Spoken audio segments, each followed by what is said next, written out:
A wire is carrying current I along the positive x axis। मान लो ये x axis की direction है, तो एक वायर है जिस और कुछ नहीं बोला हुआ, तो स्ट्रेट वायर लिया और इस स्ट्रेट वायर में I करंट फ्लो हो रही है और इसको आपने मान लिया x axis, has length L, उसकी लेंथ भी दी हुई है L, ठीक है। It is kept in magnetic field. जब भी किसी करंट कैरिंग कंडक्टर को मैग्नेटिक फील्ड में रखते हैं तो उस पर मैग्नेटिक फोर्स लग सकता है इसलिए क्योंकि डायरेक्शन पर भी डिपेंड करता है। और मैग्नेटिक फोर्स का फॉर्मूला होता है किसी भी करंट कैरिंग कंडक्टर पर आई एल क्रॉस बी, जहां पर आई फ्लोइंग करंट है जो कि आई फ्लो हो रही है और लेंथ ऑफ द कंडक्टर है जो एल ही दी हुई है यहाँ पर, और बी जो है मैग्नेटिक फील्ड है यहाँ पर। तो इसको ऐसा भी लिखा जा सकता है आई एल बी या बिल साइन थीटा।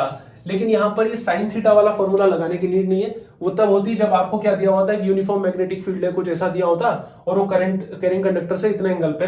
वैसी कंडीशन यहाँ नहीं है, यहाँ तो सीधा मैग्नेटिक फील्ड ही दे दिया, तो यहाँ पर ये ऊपर वाला फॉर्मूला ही काम आएगा क्योंकि यहाँ पर आपको क्रॉस प्रोडक्ट करना पड़ेगा एल और बी में।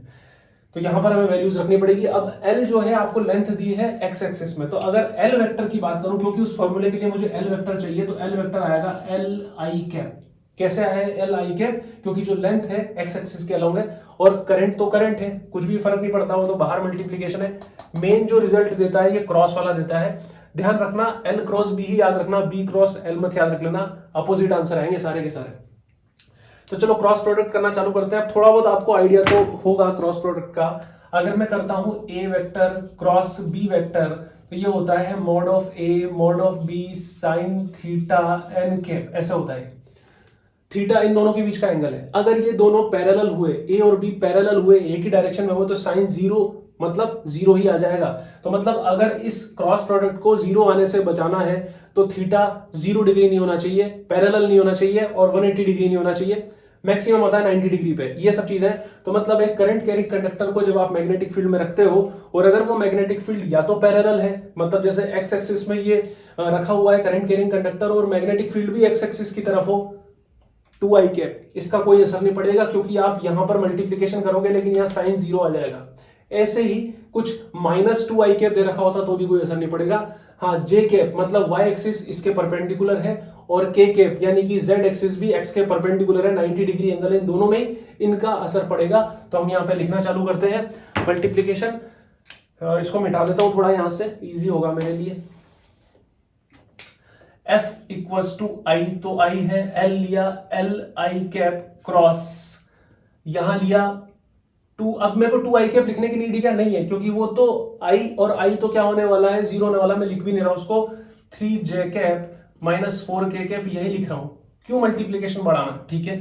i वैसा का वैसा लिखा, L I कैप और 3j कैप मल्टीप्लीकेशन से क्या आएगा, जिनको मालूम ये समझ लो, एक तरीके से घड़ी की तरह चलता है i j k, ऐसा मैंने बनाया, ये ऐसा चलता है। अगर आप क्लॉकवाइज जा रहे हो, i और j को मल्टीप्लाई कर रहे हो तो k आएगा, k और i को मल्टीप्लाई कर रहे हो तो j आएगा। लेकिन उल्टा चले, आई और के को कर दिया तो माइनस जे आएगा, या कोई स्किप कर दिया जैसे आई जे की जगह आई के कर दिया तो भी माइनस जे आ जाएगा। मैं इसको करते हुए बताता हूं, जैसे आई और जे मल्टीप्लीकेशन होंगे, आई और जे क्लॉकवाइज चल रहा है तो के पाएगा, कैसे आएगा, एल और 3 मल्टीप्लाई हुआ 3l, मैग्नीट्यूड तो मैग्नीट्यूड से मल्टीप्लाई हो गया और आई कैप क्रॉस जे कैप, आई कैप क्रॉस जे कैप के कैप आ गया, ठीक है। माइनस साइन लगाया मैंने क्योंकि यहाँ माइनस है। देन आई कैप के कैप से मल्टीप्लाई हो रहा है, जब ये आई कैप के कैप से मल्टीप्लाई होगा माइनस में जा रहा है, आई कैप के कैप उल्टा चल रहा है तो माइनस जे कैप आएगा, ऑलरेडी माइनस है तो क्या हो जाएगा, प्लस हो जाएगा 4 क्या हो गया एल जे कैप आई के हाँ 4l जे कैप, ठीक है, ये आ गया। इसको मैं मिटा देता हूं यहां से, ऐसे चले थे। अब आपसे क्या पूछा है, मैग्नीट्यूड, तो पहले वेक्टर की फॉर्म में निकाल दो, ये वेक्टर की फॉर्म में आ रहा है सारा का सारा।